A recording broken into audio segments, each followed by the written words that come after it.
건축에서는 컨스트럭션 매니지먼트라고 해서 CM이라는 회사도 있고 CM의 기능이 강화되어 있는데 리테일 쪽에서는 그런 기능이 없어요. 근데 리테일도 사실은 매장 단위 면적은 한 개 오픈할 때마다 약 뭐 금액에 따라 천차만별이겠지만 몇천에서 1억까지 가는데 그게 매장이 확산될수록 전부 다 그 금액이 엄청 커지게 되는 거잖아요. 그러니까 그거에 대해서 관리가 필요하다 이런 의미에서 RCM이라는 단어를 저희가 쓰고 있고요.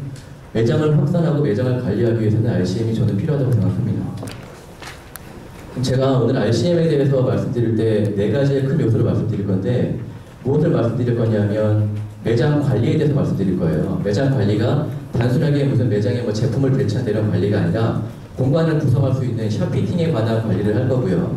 이걸 왜 해야 되냐를 말씀드리면 제대로 관리를 해야지만 효과적인 매장의 그 원가 분석이나 관리가 될 수 있습니다. 그래서 제대로 관리할 수 있는 방법을 설명드릴 거고요. 어떻게 관리를 해야지만 RCM이 효과적이 될 거냐는 방법론에 대해서 제가 설명할 거고, 마지막 2부는 RCM이나 이런 매장 관리를 하게 됐을 때 브랜드 담당자나 아니면은 기업의 입장에서 뭐가 효과적이 될 수 있냐는 거에 대해서 얻는 이익에 대해서 간단히 말씀드리도록 하겠습니다. 제가 오늘 말씀드릴 부분은 앞서 말씀드렸다시피 매장의 관리가 있죠. 매장 관리인데 유통, 판매, 물력, 이념, 제품, 물류, 홍보가 아니라 거기서 공간이라고 하는 샵피팅이라고 하는 요소에 대해서 말씀을 드리려고 합니다. 매장 관리가 왜 필요하냐는데요. 모든 업무에 사실 관리가 필요하죠. 저희같이 이렇게 저는 기업에 있는 어떤 셀러리맨으로서 관리가 더 중요한데 매장 관리가 왜 필요하냐면 매장 관리를 효율적으로 하기 위해서는 개념화, 습관화, 관리 체계 이렇게 세 가지 단계가 필요하다고 생각합니다. 무엇을 관리해야 하는가? 효율적이 됐던 경제적이 됐던 그 매장을 관리하기 위한 목적이 무엇인가에 대해서 정확하게 우리가 알고 있어야 되고요. 그럼 어떻게 관리해야 하는가? 그냥 무작정 관리하는 건 아니거든요. 요령이 있어야 되고 앞뒤가 있어야 되고 체계가 있고 시스템이 있어야겠죠. 저는 이걸 습관화라고 얘기 드리고요. 맨 마지막에 우리가 관리해가지고 나만 보는 게 아니라 제가 다른 사람이나 아니면 제 남자가 볼 수 있도록 기록을 해야 된다고 생각합니다. 전 이거를 관리 체계라고 말씀드리고, 최근 들어서는 뭐 어떤 기업에서는 오프라인 문서보다 어떤 그 기업에 있는 인트라넷 이런 걸로 관리를 많이 하는데 관리 체계화가 마지막으로 제일 중요하다고 생각합니다.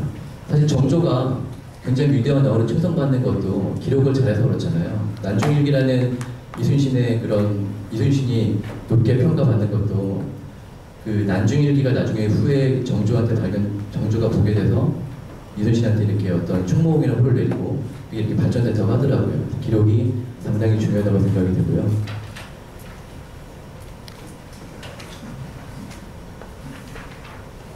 자, 그러면 관리 대상에서 아까 말씀드렸다시피 RCM이라는 걸 하기 위해서 첫 번째로 뭐가 필요하냐 보면 디자인이 필요합니다.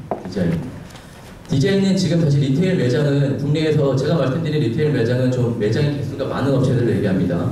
LG생활건강이나 뭐 미샤나 아니면 아모레퍼시픽, 나이키 이런 데를 얘기하는 거죠. 디자인은 크게 국내 브랜드와 국외 브랜드로 나눌 수가 있는데요. 국내 브랜드 같은 경우는 SI라는 것과 매뉴얼을 만들어서 전국에다 확산하거나 아니면 해외에도 확산하는 작업을 합니다. 물론 SI가 있는 데가 있고 매뉴얼이 없는 회사도 있고요. 국외 브랜드 같은 경우는 뭐 랑콤이나 디올 같은 이런 화장품 브랜드 같은 경우는 해외에서 매뉴얼 가이드 라인이 국내에 들어오면 그거를 국내에서 퍼뜨리는 작업을 기업에서 하고 있습니다. 마찬가지로 LG생활건강의 뭐 페이스샵 같은 경우가 중국에 진출하다 그러면 중국에다가 매뉴얼 가이드 라인을 주고 현지에서 퍼뜨리는 작업을 하고 있고요. 디자인에 담아야 할 요소가 몇 개 있는데요. 첫 번째는 브랜드 히스토리죠. 매장이 그냥 단순하게 이쁜 매장은 너무 많거든요. 요즘에는 다이도 활성화되어 있고 인테리어에 대해서 많은 전문가분들이 계시기 때문에 매장의 히스토리가 담고 있어야 되고요. 그 다음에 매장에서 판매하는 제품이 어느 포지션에 있는지에 대해서 정확히 매장에서 표현이 되어야 하고요. 그 다음에 매장의 철학이 표현되어야 됩니다. 그리고 매장이 브랜드가 보여주려고 하는 아이덴티티가 정확히 나와 있어야 됩니다. 마지막으로 브랜드가 당장 표현하는 게 아니라 우리 브랜드가 앞으로 어떻게 나가겠다고 하는 비전도 매장에 나와 있어야 됩니다. 전 이거를 브랜드 애트모스피어라고 해가지고 분위기라고 표현하는데요. 우리가 뭐 통상 말하기는 뭐 컨셉 아니면 뭐 톤 앤 매너 이런 식으로 표현을 하죠. 아까 말씀드렸다시피 브랜드가 매장에 담아야 할 부분에서 좀 사례를 좀 보여드릴게요. 위에 있는 거는 여자분들이 많이 아시겠지만 엘리자베스 아덴이라고 하는 향수가 유명한 화장품 매장입니다. 엘리자베스 아덴을 보시면 알겠지만 백화점에 있는 매장이 전체적인 주 컬러랑 그 컨셉 자체가 레드예요. 레드인 이유가 뭐냐면 원래 엘리자베스 아덴은 처음부터 조그만 동네 이렇게 샵이었었는데 샵일 때 샵의 현관문이 빨간색이었던 겁니다. 그래서 이제 이 빨간색을 컨셉으로 메인 컬러로 삼아가지고 매장에 이렇게 리테일 매장이 나왔을 때 이런 빨간색으로 매장을 꾸몄다고 하고요. 이건 뉴발란스인데요. 뉴발란스도 모든 매장이 그렇지 않지만 플래그십이나 아니면은 컨셉 스토어 같은 경우는 항상 이렇게 닭의 더미가 있다던가 닭이 이렇게 표현되어 있습니다. 이유는 뭐냐면 뉴발란스가 처음에 나온 게 이 닭을 컨셉으로 했는데 이 닭은 되게 몸집에 비해서 다리가 작잖아요. 근데 닭이 아무리 뛰어다녀도 되게 균형감과 있게 뛰어다니고 넘어지지 않는다 해서 닭의 세 개의 발을 표현해가지고 만들었다고 하더라고요. 그러니까 이것도 이 뉴발란스의 이 매장이 이거 넣음으로써 매장의 뭐 철학과 스토리와 비전, 나갈 아이덴티티를 전부 다 표현하고 있는 거죠. 자, 관리 대상의 두 번째는 설계입니다. 아까 제가 말씀드렸던 건 디자인이고요. 두 번째는 설계인데 사실은 설계할 때 여기서 많이 오늘 뭐 큰 주제가 되고 있는 미디어 디지털 사이네이지나 저는 매장에서 사실 미디어 솔루션 이렇게 표현하고 있는데 그런 미디어들이 되게 중요한 역할을 합니다. 관리 대상을 할 때 패키지, 우리는 설계를 이제 패키지 드로잉이라고 하는데요. 동선이나 직기 배치, 로고 위치, 자재 계획, 시공 상세 계획에 대한 디테일을 해야 되고요. 아까 말씀드렸다시피 브랜드의 5가지 분위기가 반영되어 있어야 됩니다. 그리고 예산에 따른 설계 방향 검증과 자재 선택, 시공 상세 계획 등이 나와야 됩니다. 스티븐 스필버그가 되게 유명한 게 뭐 영화를 좋은 영화를 많이 만들어서 있을 수도 있지만 제작자들이 좋아하는 게 예산이 넘치지도 않고 부족하지도 않고 정확한 예산의 영화를 만든대요. 그래가지고 투자자나 이런 사람들한테 좋은 평가를 받고 있는 이유도 그런 이유가 있다고 하더라고요. 디자인을 하고요. 설계가 나오면은 이런 식으로 설계의 어떤 조인이 형성됩니다. 그래서 메인 트래픽과 보조 트래픽이 어딘지 나오게 되고 조닝이 형성되죠. 이 조닝이 형성된 다음에 아까 디자인을 스타일링을 여기에 입히게 됩니다. 그럼 이제 우리가 한 개의 매장이 나오는 거고요.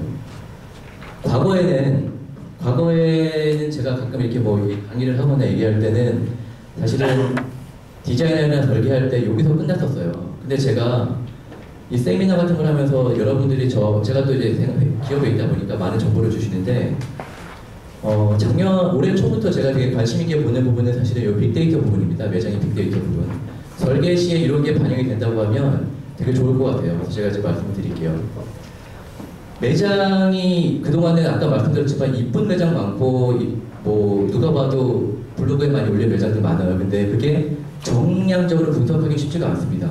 정량적으로 분석하는 방법은 딱 하나 매출밖에 없죠. 매출밖에 없는데 앞으로는 이제 매장 이런 어떤 조그만 장치를 이용하게 되면 매장에서 이렇게 지나가고 사람들이 왔다 갔다 하는 빅데이터 분석이 가능해요. 요거 같은 경우는 제가 실제적으로 저희 회사에서도 한번 이용해봤고 지금 타사, 설화수, 그리고 나이키, 그 다음에 제일모직, LG표시 이런 데서 굉장히 많이 이용하고 있는 장치 중에 하나인데요. 우리가 온라인의 쇼핑몰들은 이런 퍼널 모터를 굉장히 강하게 합니다. 매장에 들어왔을 때, 웹사이트를 방문했을 때, 첫 번째 페이지를 봤을 때, 다른 페이지 넘어갔을 때, 다른 페이지에서 이걸 샀죠. 단 다음에 이걸 다시 방문해서 또 사는 재방문에 대한 이런 분석이 확실하게 이루어지는데요. 오프라인 매장은 사실은 그게 잘 안 이루어졌어요. 어려웠거든요. 분석에 툴이 없었고. 근데 앞으로 이런 분석이 가능해집니다. 그래서 매장, 크게 이것도 5단계로 나눌 수 있는데, 매장 밖에 유동 인구가 있고요. 매장을 지나가는 사람이 몇 명인지 그 근처에 파악할 수가 있는 거죠. 두 번째는 매장에 들어오는 방문율이 몇 명인지 파악할 수가 있고요. 세 번째는 매장에 들어와가지고 1분 있었냐, 2분 있었냐, 몇 분 있었냐라고 하는 체류 시간이 분석이 가능한 거죠. 네 번째는 그 체류 시간 한 사람 중에서 그 사람들이 얼마만큼의 구매로 전환됐냐라는 것을 우리가 파악할 수 있습니다. 다섯 번째는 구매한 사람들이 다시 방문해서 재방문하는 것도 파악할 수가 있어요. 디지털 사이네이지나 이런 미디어 이런 쪽에서 가끔 저한테 와가지고 예를 들어서 우리께 좋습니다 이렇게 한번 써보십시오 이렇게 얘기하시는 분들 많이 있습니다. 근데 뭐가 좋습니까? 라고 얘기하면은 사실 정확하게 말씀 못하시는 분들도 계세요. 어떤 분들은 뭐가 좋다고 말씀하시지만 저는 그분들한테 가끔 이렇게 얘기해요. 이거를 보여드리면서 사실은 매장에 어떤 많은 효과적인 사이네이지나 디지털 그런 효과 장치를 놓는다고 해도 당장 구매율이 높아지는 건 아니거든요. 그런 것들은 사실 요 단계입니다. 매장 밖에 유동인구가 매장 안에 들어오고, 매장 안에 들어온 사람이 아까 말씀드렸다시피 매대에서 한 번 더 제품을 만져보게 하고 그 매대 주변에다 체류 시간을 높이게 하는 거죠. 당연히 이 단계가 높아지면 구매가 높아질 수 있는 가능성이 높아지는 겁니다. 바로 그런 걸 설치했다고 해서 구매가 높아지는 건 아니라는 거죠. 말씀드린 똑같은 얘기입니다. 유동이 밖에 돌아다니는 사람들이 안에 들어오고, 안에 들어온 사람들이 1분 이상 있었던 사람들과 1분 이내에 있었던 사람들, 그리고 이 사람들이 구매하는 사람들, 이런 걸 분석할 수 있다는 거죠. 지금 오늘 얘기되고 있는 이런 어떤 미디어 쪽이나 이런 것들은 방문율, 그리고 체류 전환율에서 큰 효과를 미칩니다. 그래서 저희 회사도 사실 많이 사용하고 있습니다. 이 빅데이터라는 걸 하게 되면요, 이게 분석이 가능합니다. 매장 밖에 유동인구가 얼마였고, 들어온 사람이 10% 들어갔고, 10%에서 1분 이내 나간 사람이 20%고, 10분에서 1분 이상 고객 매장에 머무르는 사람이 80%고, 구매 전환율이 25%다. 뭐가 낫냐를 분석해가지고, 야, 여기가 낫다.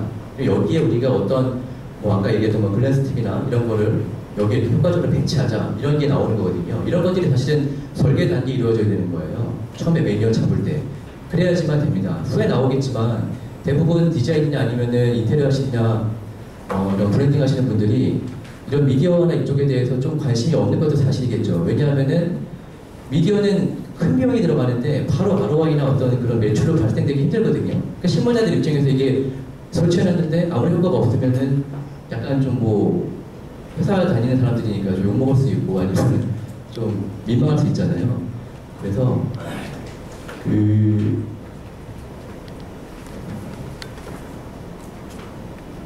말씀드렸다시피 이 부분에서 미디어 솔루션이 중요해서 저희 회사에서 제가 지금 개발해가지고 쓰고 있는 미디어의 한 사례를 보여드리도록 하겠습니다. 미디어가 중요하다고 하는데 그냥 왜 중요하냐는 것보다 아까 이 빅데이터를 분석해보니까 저희 회사 화장품 매장은 아닌데 명동의 P 화장품 매장은 고객 동선 분석 결과 60% 이상의 대형 모니터 쪽으로 고객 동선이 형성되었습니다. 이처럼 미디어 솔루션은 고객의 호기심을 끌어 정보를 제공하는 최적의 마케팅 툴인 것만은 확실하다고 생각이 됩니다. 근데 이제 요 전반